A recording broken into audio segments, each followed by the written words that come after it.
They say that death doesn't change people, it simply unmasks them. Inside the prestigious wood-paneled offices of Sterling and Associates, the air was heavy.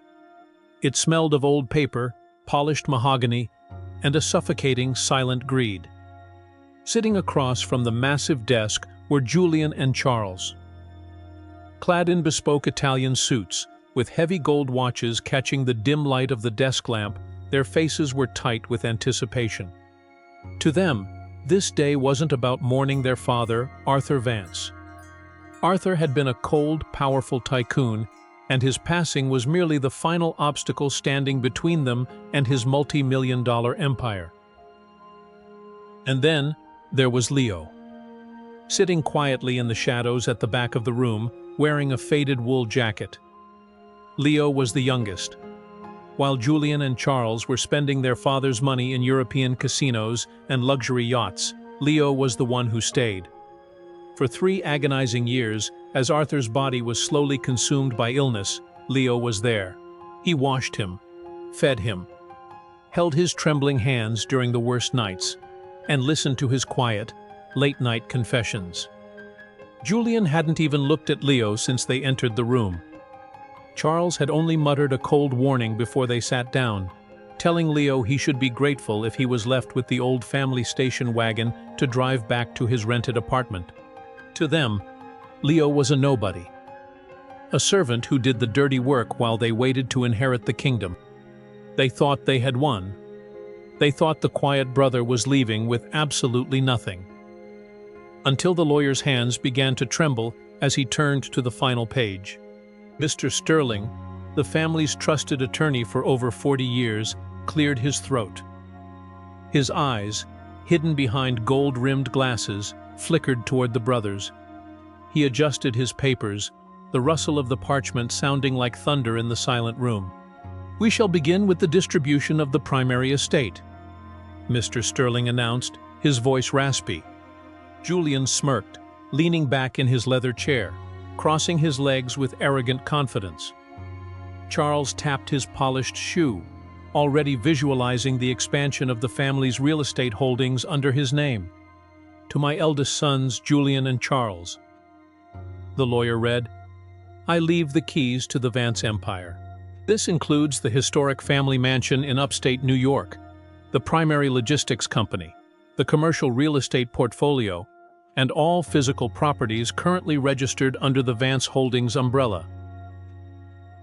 You are to divide these assets equally between yourselves." Julian let out a soft, triumphant breath. He turned his head slightly, shooting a smug, patronizing look toward the back of the room where Leo sat. "As for Leo," the lawyer continued, his voice dropping slightly, "I leave the sum of $50,000 to be paid out from the estate's petty cash, along with my personal collection of leather-bound journals. May they provide him with the wisdom his brothers never sought." Charles actually let out a short, mocking laugh. "50 grand, he whispered under his breath. "Enough for a down payment on a small suburban house, Leo. Don't spend it all in one place." Leo didn't move. He didn't flinch. He kept his hands calmly clasped, looking down at the dark carpet. He hadn't cared about the money when his father was alive, and he didn't care now. He only missed the frail old man who used to tell him stories of a simpler time before wealth poisoned their family. "Now, if there are no objections," Julian said, standing up and reaching for his coat, "we have businesses to run." "Thank you, Mr. Sterling. Send us the transfer papers by tomorrow." "Sit down, Julian," Mr. Sterling said. The tone was not polite. It was a command. The lawyer looked down at the document in his hands. His face had gone completely pale, the color draining from his cheeks as his eyes scanned a separate, sealed envelope that had been attached to the very back of the folder. "There is a final private codicil," the lawyer whispered, his voice trembling. "Handwritten by your father.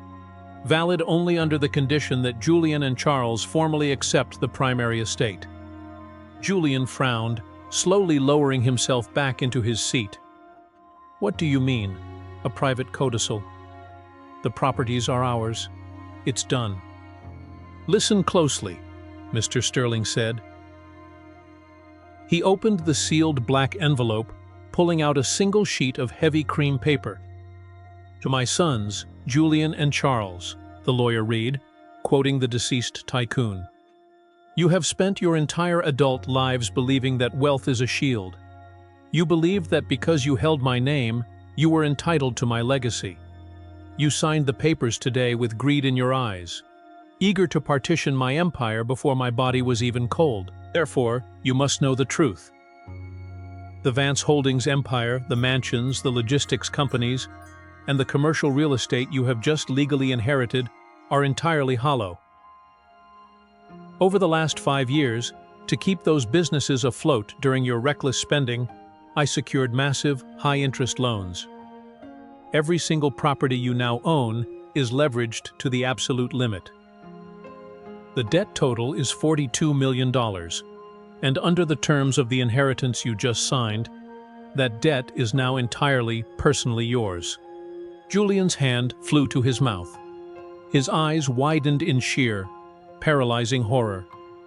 Charles choked, his mouth hanging open, his face turning an ash-gray color. No, no, that's impossible. The family has cash, the offshore accounts, the liquid reserves. Mr. Sterling looked up from the paper, his gaze colder than ice. Your father's actual liquid fortune, the lawyer said, amounting to $45 million in cash, untouched bonds, and treasury bills, was moved 6 months ago into a private, independent trust. The lawyer turned his head, looking directly past the two panicked brothers, straight into the shadows. A trust, Mr. Sterling continued, that is owned and controlled solely by your brother Leo, along with the debt-purchasing firm that currently holds the mortgages on your newly inherited properties.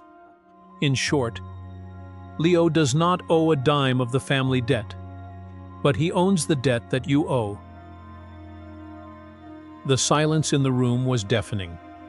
Julian, who had been ready to walk out as a king, was now staring at his quiet brother with a look of desperate, pathetic terror. The sweat began to bead on Charles's forehead. In a single second, their lives of luxury had been shattered. They were not wealthy heirs anymore. They were drowning in debt, and the only person holding the life jacket was the brother they had treated like dirt. Leo, Julian stammered, his voice cracking, turning around in his chair. Leo, brother, you know we didn't mean those things. We were just stressed. The funeral, the pressure, we can work this out. We are family. Leo slowly raised his eyes. For 3 years, he had listened to his father talk about how much he regretted raising monsters. Arthur Vance had died knowing his eldest sons loved his wallet more than his life. And in his final days, Arthur had looked at Leo and said, "Teach them what it means to earn their bread." Leo stood up. He didn't yell. He didn't gloat. He didn't show anger.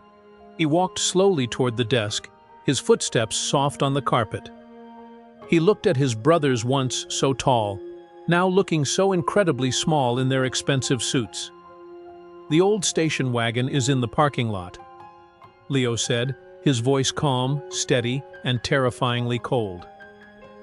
"I suggest you two sell your sports cars. You have a 30-day grace period before my trust decides whether to foreclose on your mansions." Leo looked at Mr. Sterling, nodded with deep respect, and took his father's leather-bound journals from the desk. "Keep the 45 million, Leo," his father had written on the first page of the journal. "But make them work for their redemption." Leo turned and walked out of the room, leaving the heavy doors to close behind him, trapping his brothers in the dark prison of their own greed. Some legacies are built on gold, only to crumble into dust. Others are built in the quiet, heavy silences of devotion, and those are the ones that stand forever. If you believe that true loyalty always triumphs over greed, make sure to subscribe to Legacy and Lies. Join us next week as we uncover another dark truth hidden behind a great fortune. Until next time, keep searching for the truth.